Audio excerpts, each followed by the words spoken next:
Big Dark, War and Peace by Rob Harper. Chapter 16. Angela and I head out looking for my father. My father, I never dreamed I would ever meet him. It's only been a few days since she told me he was alive. Now, with a few directions from Lucifer, we go to find him. I look over at Angela as we travel in the back of a truck heading for Los Angeles. She is staring off out the back of the truck, obviously lost in thought.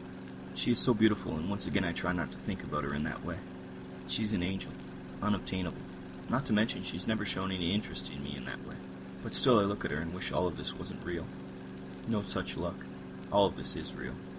We're off to meet my long-thought dead father, so that we may try and stop an angel's fallen brother from destroying the world in some way. It boggles my mind. Angela turns to face me. The last thing I see before I black out is her smile. I awake in a start, and I'm being dragged through two huge doors by a couple of horned goons into a massive hall. I lift my head and see at the other end of the hall is a throne. I have no clue what is happening, but the goons have grips of iron, so I guess I'm going along for the ride. I approach the throne, which is risen up on a dais, and see a large fallen sitting on it. I tilt my head, and off to one side I see Angela crucified in a large X with two more goons flanking her. The fallen on the throne is hunched over and smiling. Perfect. I struggle and look towards Angela, searching for any signs of life. The goons release me, and before I can fully stand, they shove me to my knees. Kneel before Satan. The fallen on the throne stands up and walks down the steps to my level. I am still being held down, but I look up at Satan defiantly. Satan, eh? What do you want? Please call me Samuel.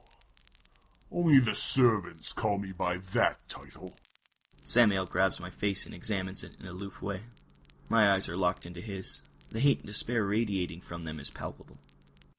I thought you'd be taller, like your father. Samuel lets me go and walks away a bit from my kneeling form. He has his back turned away from me, but is looking sideways over his shoulder. He is smiling wryly. I have a present for you, Warren. It's quite a nice present, so I hope you appreciate it. I want nothing from you, monster. Oh, I think you'll want this. Don't listen to him, Warren. Whatever he says, it's all lies. I look to her, glad she is still alive. I see the strain in her neck and her bloodied face. Samuel looks despondently at her. Shut that bitch up, would you? One of the goons smacks Angela in the face. No! Samuel turns and stands facing me with his hands behind his back. The look on his face is of pure joy. I have an offer for you, Warren. One wish. Anything you want. Samuel is in all his glory. He is smirking as he asks me what I want. I will return your world to normal. Just think of it. No more darkness. He then motions with his hands and a blue disc starts to form beside him. Or better yet, undying love. The disc that Samuel conjures grows large now, and within it I can see Blue. She is as she would be if she had lived, but still obviously her. My heart breaks at Samuel's trick. Blue turns and smiles at me and reaches out. I start to weep as my mouth hangs slack-jawed. I look to Samuel. He is really enjoying this. He is grinning ear to ear. My heart steels, and I push away the tears and grit my teeth. Hell, I'll even free God's whore over there. Just say the word, and the angel flaps away harmlessly. I stare at Blue for a few seconds. Angela struggles and gets beaten again by her captors. Blue continues to reach out of the disc towards me. I snap out of my stupor as Angela screams.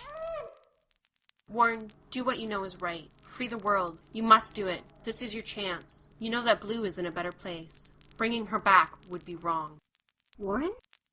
I shut my eyes and make my decision. Free her. Samuel is in front of me laughing in my face. I feel like I'm about to be sick. Free whom, my boy?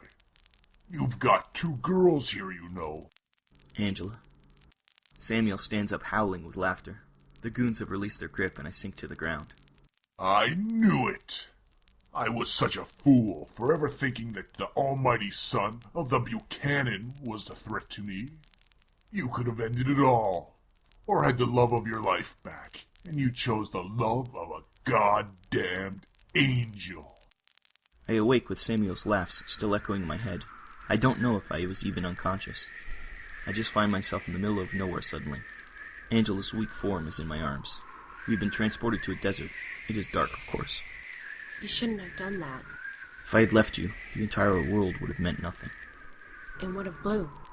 I know she's in a good place. If anything, Samuel proved that. I almost believe what I'm saying. Chapter 17. Eventually, Angela recovers enough to walk, so we head off into the dark desert. I keep thinking that we'll probably die out here, but then again, Samuel probably would have just killed us if that was his plan. It's a sad sort of hope to know that Satan didn't kill you so you could suffer more.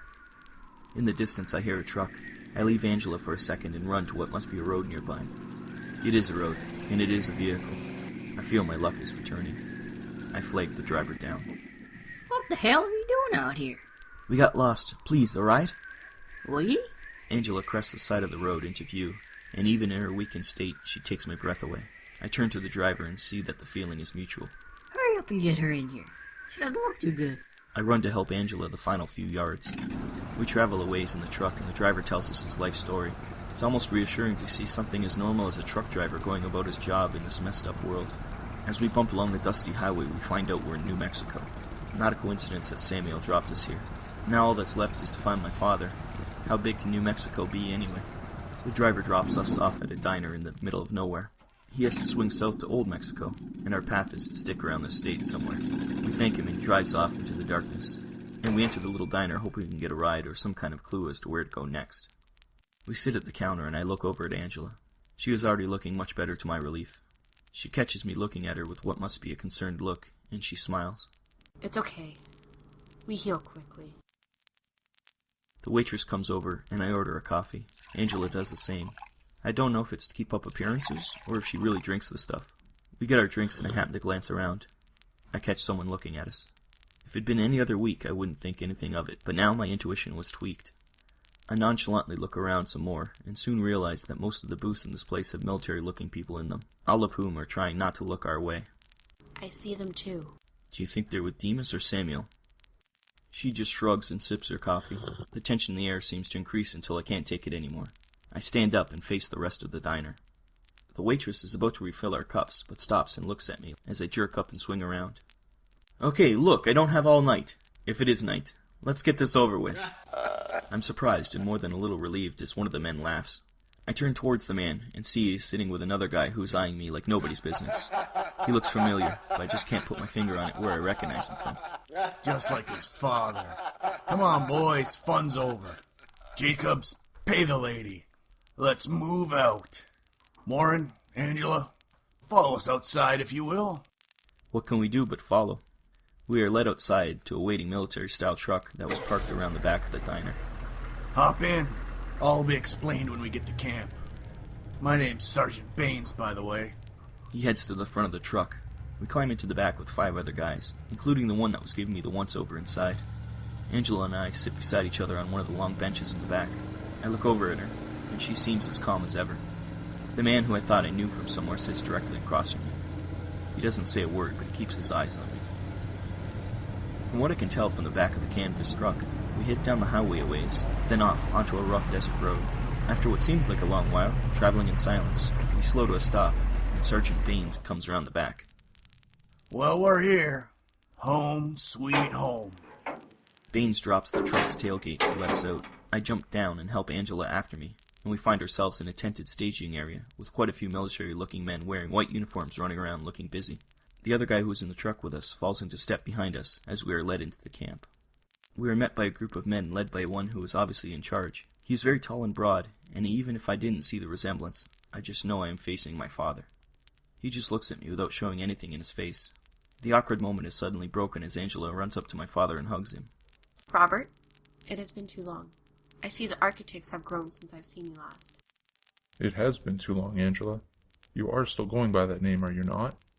Yes, it is still Angela. Gadriel is just too formal. Suddenly my father looks past her to me. He gives me the once-over and walks over. Emotions surge through me. I want to feel angry that he abandoned me, but I can't help missing him so much. He grabs my shoulders and I see tears start to well in his eyes. He pulls me to him and hugs me. After a second, I reach up and hug my father back. After a few more seconds, my father regains his composure and lets me go. You've grown so well. I had hoped that you were all right, but when my sister died and you disappeared, I'm so glad all of my family is back together again. All of your family? Yes, You've already met your half-brother, Michael. He motions behind me. I turn to see the familiar-faced man who glared at me the whole way here. Now I know why his face seems so familiar.